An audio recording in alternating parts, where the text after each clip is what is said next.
भी संतान जब नहीं होती है तो कुंडली देखने पर पता चलता है कि पितर दोष है, और जब तक पितरों के निमित्त हम कोई कार्य नहीं करते हैं तब तक संतान नहीं होती है। इसलिए पितरों की आराधना करने से वो संतान आती है। कोई बाधक होता है तो भी बाधा दूर हो जाती है, संतान की प्राप्ति होती है।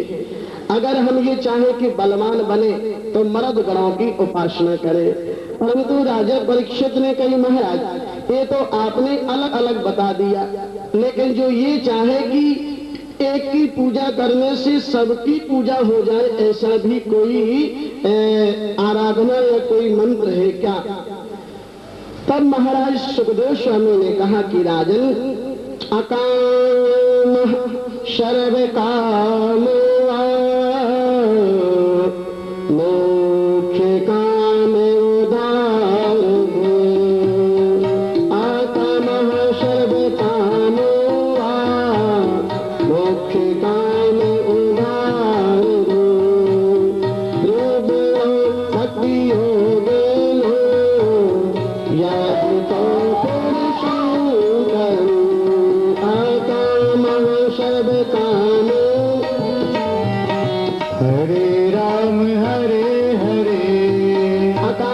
सर्व कामों मोक्ष कामों उधार दी।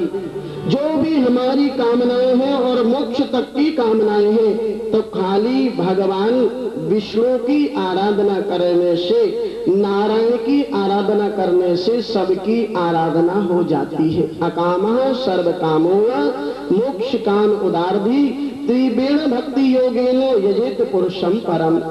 जो नारायण यज्ञ पुरुष जिनको राम और कृष्ण कहते हैं वो नारायण ही हैं, वो भगवान विष्णु ही हैं। तो एक की आराधना करने पर सबकी आराधना हो जाती है।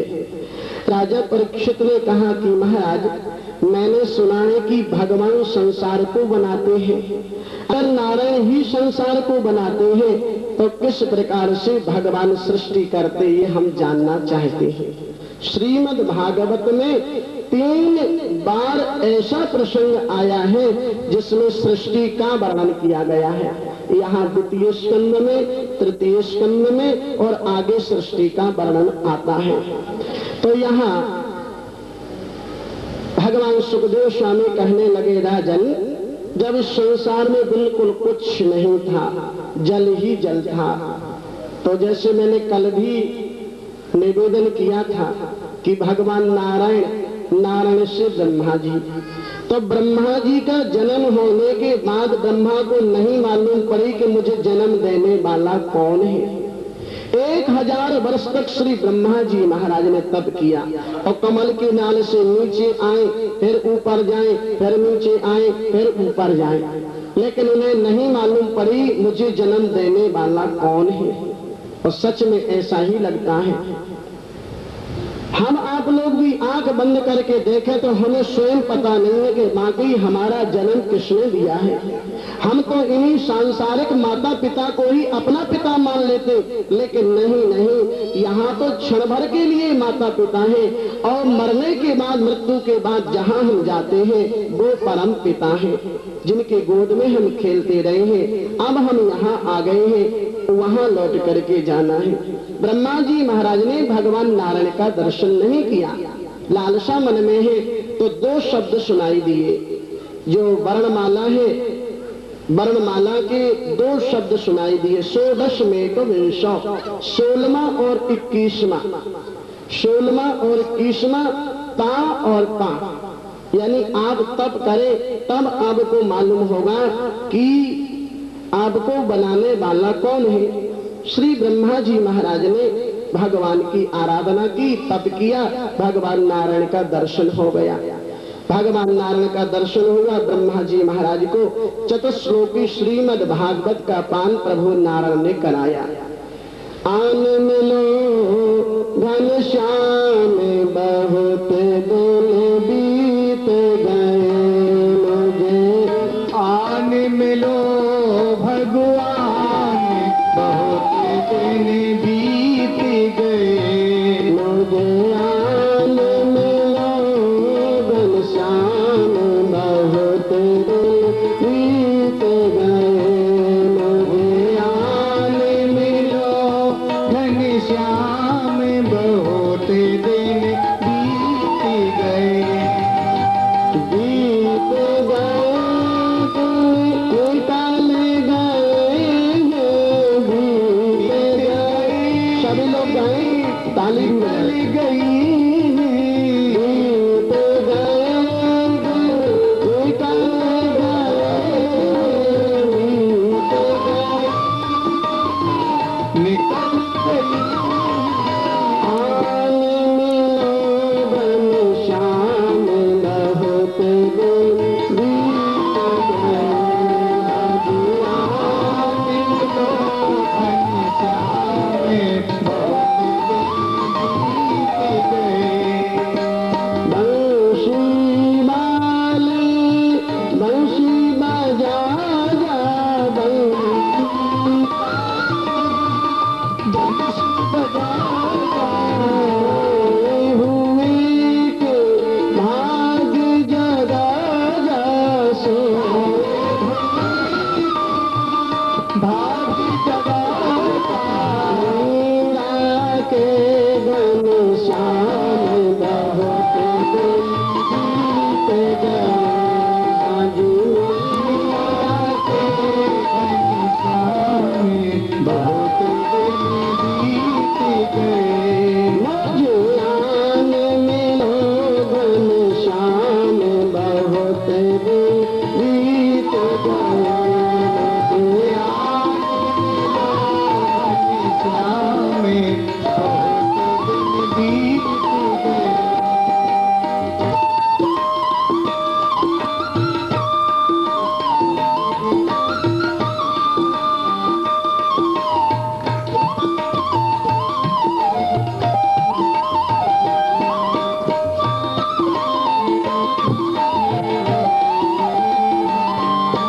राधा के अखियन के तारे, राधा अखियन के तारे, मेरे भी हो जाओ सहारे, मेरे जाओ सहारे, भक्तों के भगवान, बहुत दिन बीत गए, भक्तों के भगवान, बहुत दिन बीत गए।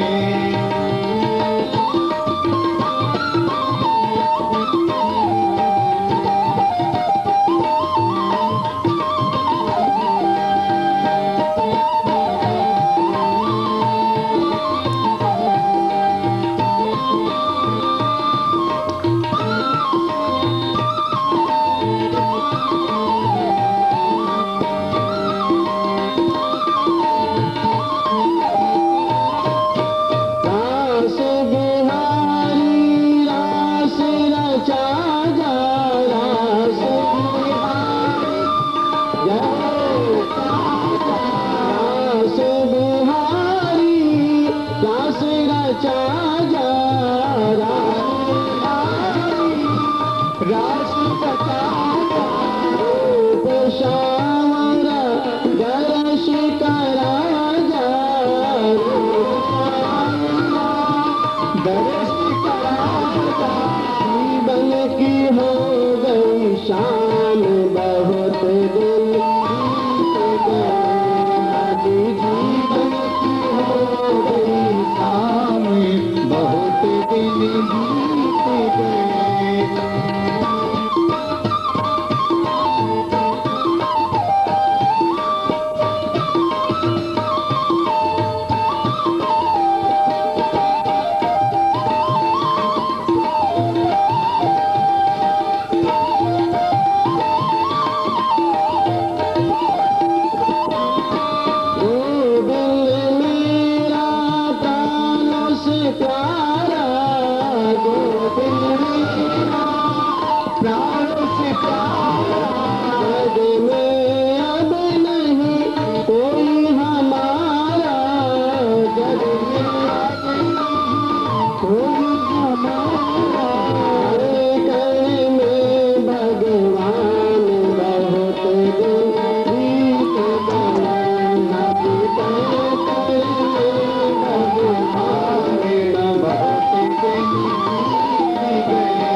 श्याम बहुत दिन बीत गए।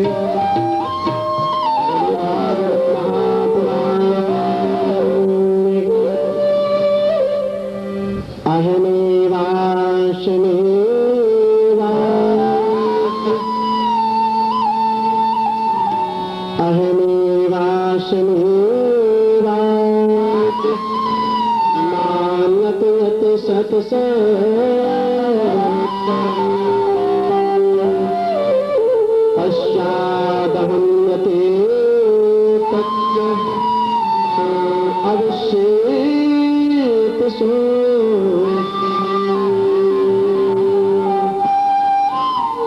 चतुश्लोकी श्रीमद् भागवत में वर्णन किया। ब्रह्मा जी से कहा कि जो भी इस जगत में दिखाई दे रहा है वो मैं हूं, और संसार का जब विनाश हो जाता कुछ नहीं रहता, जो शेष रहता वो भी मैं हूं। क्योंकि अभी अभी सुना भगवान तो एको हम इच्छा हुई बहुश्याम। भगवान नारायण से ही तो ब्रह्मा जी हुए, ब्रह्मा जी ने ही तो 10 प्रकार की सृष्टि की, जो अभी आप आगे सुनेंगे। तो इतना बड़ा विस्तार भगवान श्री ब्रह्मा जी महाराज के द्वारा नारायण ने कराया, और बाद में जो शेष बच जाता है जिसको शेष नाग कहते हैं, तो बाद में भी भगवान ही बचते हैं। ऋते अर्थम यत् प्रतीयेतो न प्रतीयेत चात्मनि। जो तुम्हें प्रतीति होती है, जो तुम्हें इस जगत में दिखाई देता है, इस संसार में सारे वर्ण में, वो भगवान ही दिखाई देते हैं। श्री राम मैं समय जग जानी, श्री राम मैं सब जग जानी, श्री राम मैं सब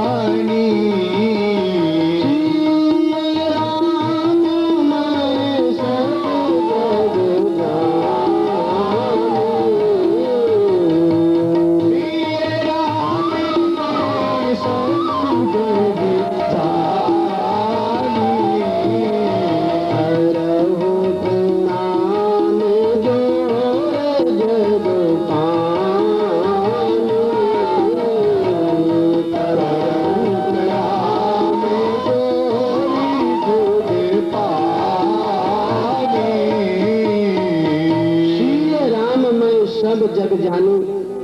जो भी इस चराचर संसार में दिखाई दे रहा है वो परमात्मा है।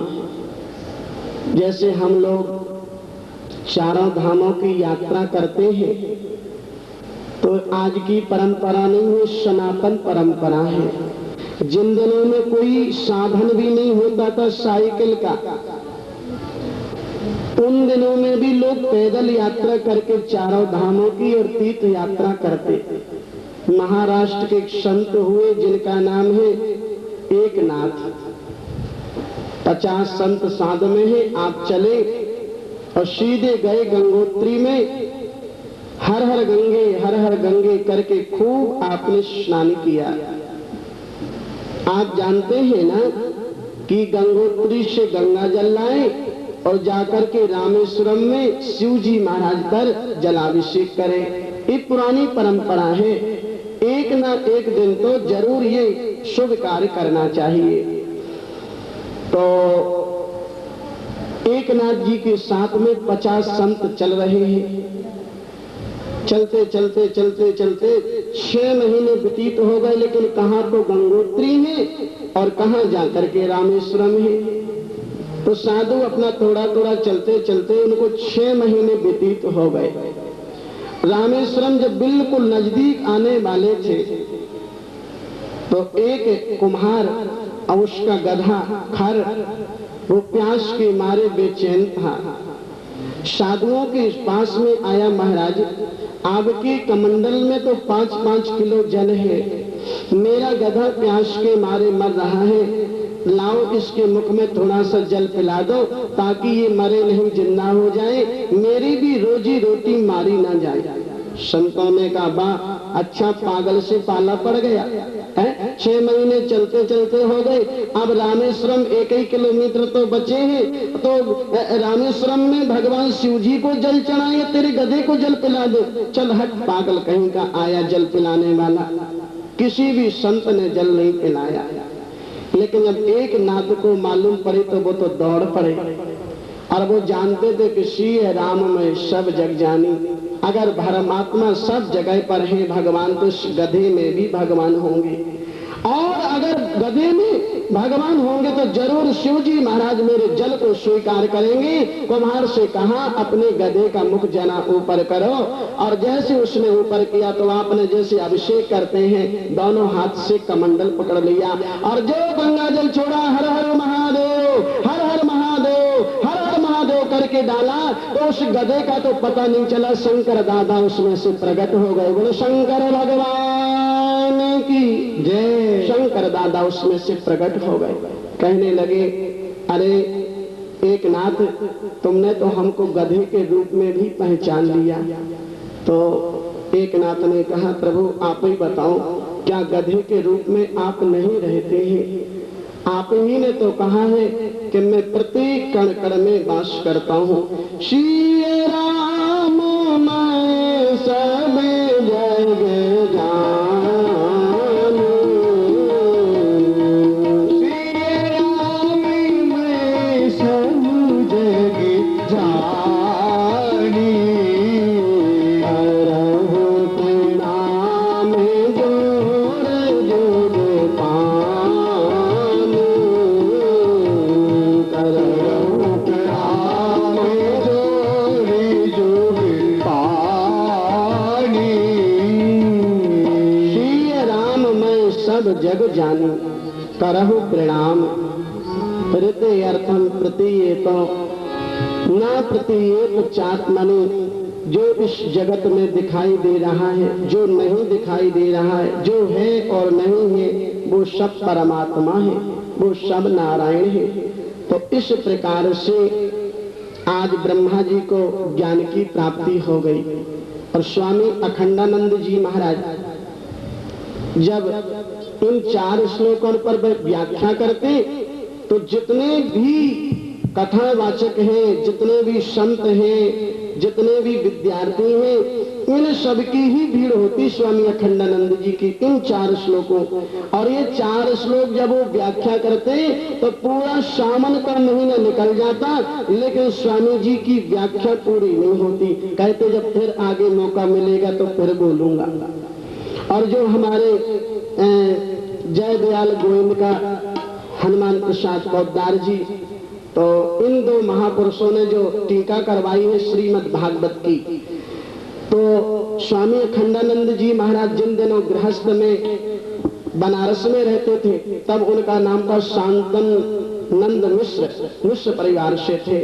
लेकिन जब संन्यास ले लिया तो पोद्दार जी महाराज ने कहा, स्वामी जी श्रीमद् भागवत की पत्राकार टीकाएं तो बहुत है, लेकिन कोई ऐसी टीका नहीं है कि जिसको विद्यार्थी भी और एक गृहस्थी भी, एक कम पढ़ा व्यक्ति भी भागवत के श्लोक का और उसका अर्थ का लाभ ले सके।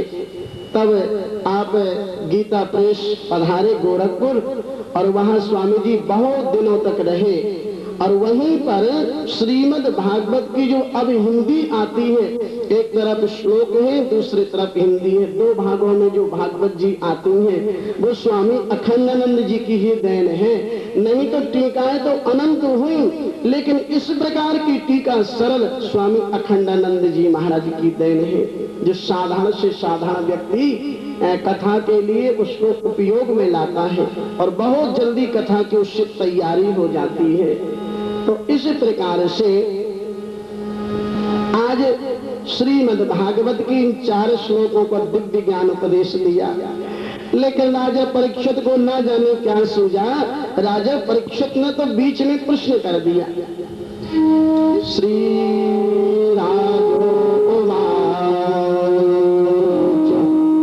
पुत्र चतुर्भगवतः